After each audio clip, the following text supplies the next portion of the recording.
नमस्कार, मैं डॉक्टर रवि प्रेमचंद काछेला बोल रहा हूँ रांची से। मैं एक इंटरवेंशनल कार्डियोलॉजिस्ट हूँ यहाँ पे। आपसे सिर्फ 2 से 3 मिनट बात करना चाहूँगा हार्ट अटैक के बारे में। आज वर्ल्ड हार्ट डे 2021 के मौके पे मैंने सोचा ये संदेश देना बहुत ही ज़रूरी है आज की जनता को।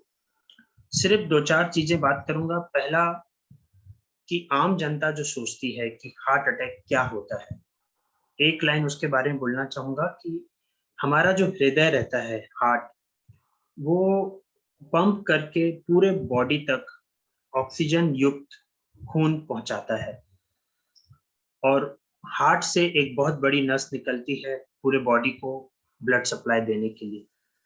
उसी बड़ी नस में से कुछ 2 से 3 छोटी नसें खुद हार्ट को ब्लड देने के लिए निकलती है। तो हार्ट अपने आप को भी ब्लड सप्लाई करता है, वो अंदर से ब्लड नहीं लेता है। उसकी छोटी-छोटी नसें रहती है जो हार्ट की मसल्स को ब्लड सप्लाई देती हैं और हार्ट के धड़कने के लिए, काम करने के लिए ये ब्लड सप्लाई बहुत ज़रूरी है। इसमें से कोई भी एक नस, छोटी या बड़ी, अगर पूरी तरह बंद हो जाए, यानी हार्ट के किसी एक हिस्से को खून मिलना कुछ क्षण के लिए बंद हो जाए, तो उसे हार्ट अटैक कहते हैं। तो हार्ट अटैक के लक्षण क्या होते हैं? आमतौर पे हर आदमी सोचता है कि छाती में या सीने में दर्द होना हार्ट अटैक का लक्षण होता है। बिल्कुल सही सोचते हैं आप, लेकिन 90% लोगों को ये दर्द की तरह नहीं महसूस होता है। ये आमतौर पे एक भारीपन की तरह एहसास होता है या तो फिर एक छाती में जलन या अनईजीनेस की तरह महसूस होता है। काफ़ी लोगों को हार्ट अटैक में दर्द या भारीपन होता ही नहीं है। उन्हें सिर्फ जबड़ा अपना भारी लगने लगता है या फिर कुछ ऐसे भी लोग होते हैं जिनको सिर्फ पसीना आता है, कोई दर्द नहीं होता है। कुछ लोग होते हैं जिनका सिर्फ साँस फूलने लगता है, ना दर्द होता है, ना पसीना आता है। कुछ लोगों को सिर्फ एक अजीब-सी थकान महसूस होने लगती है कि जैसे बहुत काम कर लिया हो, थक गया हो शरीर अचानक से। और काफ़ी लोगों को सिर्फ पेट में दर्द और उल्टी जैसा महसूस होता है। ये भी हार्ट अटैक का एक लक्षण है। तो ये जानना बहुत ज़रूरी है कि जिसे आप आम तौर पे गैस समझते हैं, पेट का दर्द, उल्टी, वो भी हार्ट अटैक का एक लक्षण हो सकता है। तो अगर ऐसा कुछ होता है तो आपको जाँच कराना है। अब सवाल उठता है कि अगर आपको ऐसा कोई लक्षण हो, तो आपको क्या करना चाहिए? देखिए, हार्ट अटैक में जो स्टैटिस्टिक्स कहते हैं कि 10 से 15% लोग हॉस्पिटल पहुँच ही नहीं पाते। रास्ते में ही भगवान के यहाँ पहुँच जाते हैं। उसका कारण होता है कि या तो बहुत बड़ी नस में अटैक आया हो जिससे हार्ट का एक बहुत बड़ा हिस्सा बेकार हो गया जिसको ब्लड नहीं मिल रहा था।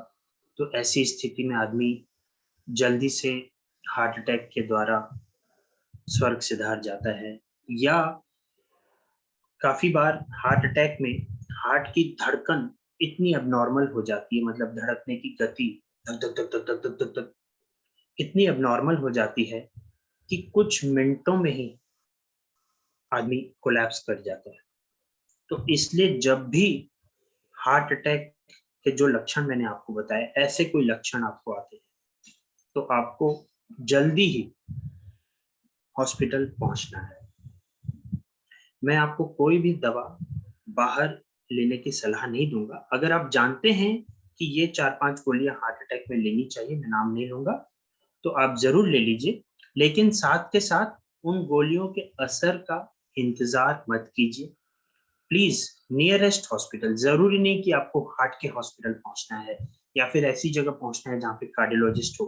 आप पहले हॉस्पिटल पहुँचिए, वहाँ पे आपका ईसीजी लिया जाएगा, कन्फर्म किया जाएगा कि हाँ, ये लक्षण हार्ट अटैक के हैं कि नहीं।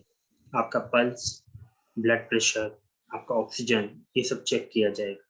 जो भी प्राइमरी रिक्वायरमेंट है आपके हार्ट अटैक के इलाज के लिए, अगर हार्ट अटैक कंफर्म होता है, तो 1-2 इंजेक्शन और टैबलेट्स देके फिर वहाँ से आपको चिकित्सक या मेडिकल पर्सनल की देखरेख में नियरेस्ट हार्ट हॉस्पिटल में ट्रांसफर किया जाएगा, वो बात की बात है। तो आपको सबसे पहले नियरेस्ट हॉस्पिटल पहुंचना है। अब 2 लाइन सिर्फ बोलना चाहूंगा कि काफी लोग दुविधा में होते हैं जब डॉक्टर उन्हें बताते हैं कि आपको हार्ट अटैक आया है। तो लोगों के मन में दुविधा आती है कि क्या किया जाए। डॉक्टर उन्हें 2 तरह की सलाहें देते हैं कि एक, एंजियोग्राफी एवं एंजियोप्लास्टी करके हार्ट की नसों का ब्लॉकेज देखा जाए और अगर ब्लॉकेज है तो उसको खोला जाए। दूसरा सलाह रहता है कि अगर एंजियोग्राफी एंजियोप्लास्टी संभव नहीं है या फिर अगर जो पेशेंट है वो एंजियोग्राफी एंजियोप्लास्टी में जो भी खर्च है उसको नहीं वहन कर पा रहे हैं, तो एक दूसरा तरीका होता है कि इंजेक्शन दिया जाता है और उस इंजेक्शन से नस के खुलने की संभावना 60 से 80% रहती है। तो यहाँ पे मैं 2 बातें कहना चाहूंगा। पहला, जो इंजेक्शन दिया जाता है नस खोलने के लिए वो लाइफ सेविंग इंजेक्शन है। अगर आप एंजियोग्राफी एंजियोप्लास्टी नहीं कराना चाहते तो या नहीं करा पा रहे हैं तो इंजेक्शन लेना बहुत जरूरी है। लेकिन उस इंजेक्शन का एक बहुत ही इंपॉर्टेंट साइड इफेक्ट है कि वो इंजेक्शन से 2 से 3% संभावना रहती है कि किसी और अंग में, हार्ट के अलावे किसी और अंग में ब्लीडिंग हो जाए। जैसे कि ब्रेन में ब्लीडिंग हो सकती है, पेट में ब्लीडिंग हो सकती है, लंग्स में या कहीं और ब्लीडिंग हो सकती है।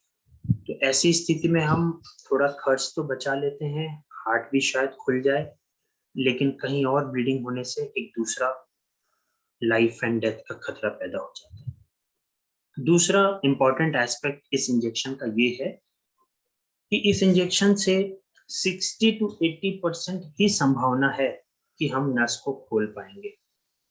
तो 20 से 40% केसेस में ये इंजेक्शन फेल हो जाता है और आपको फिर इमीडिएटली एंजियोग्राफी या एंजियोप्लास्टी में जाना पड़ता है। और अगर ये इंजेक्शन सक्सेसफुल हो भी गया तो उसके बाद अगले 24 घंटे के अंदर एंजियोग्राफी एंजियोप्लास्टी कराना जरूरी होता है, क्योंकि इंजेक्शन ने जो नस खोली है वो तुरंत दोबारा ब्लॉक होने का बहुत ज्यादा चांस रहता है।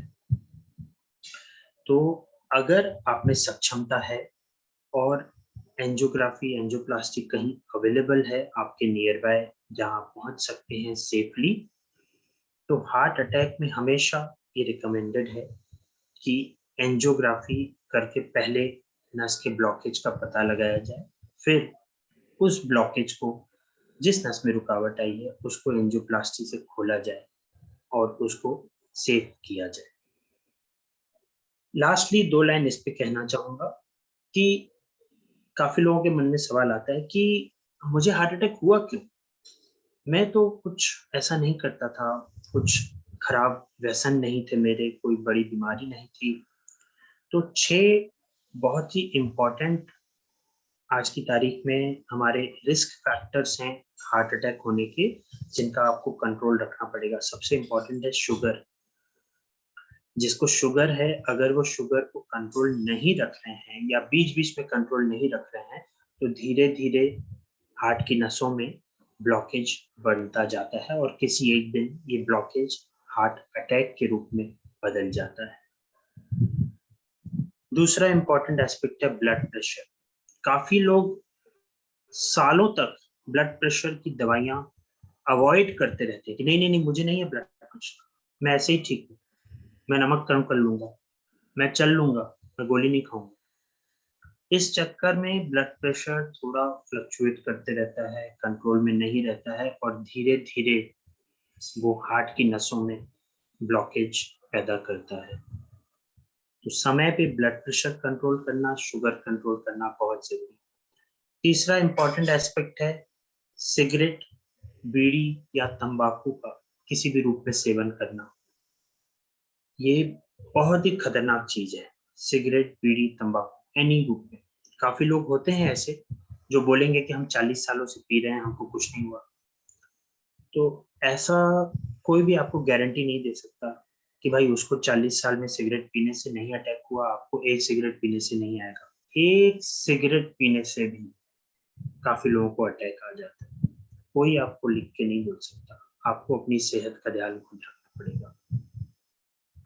चौथा इंपॉर्टेंट एस्पेक्ट है मोटापा और एक्सरसाइज की कमी।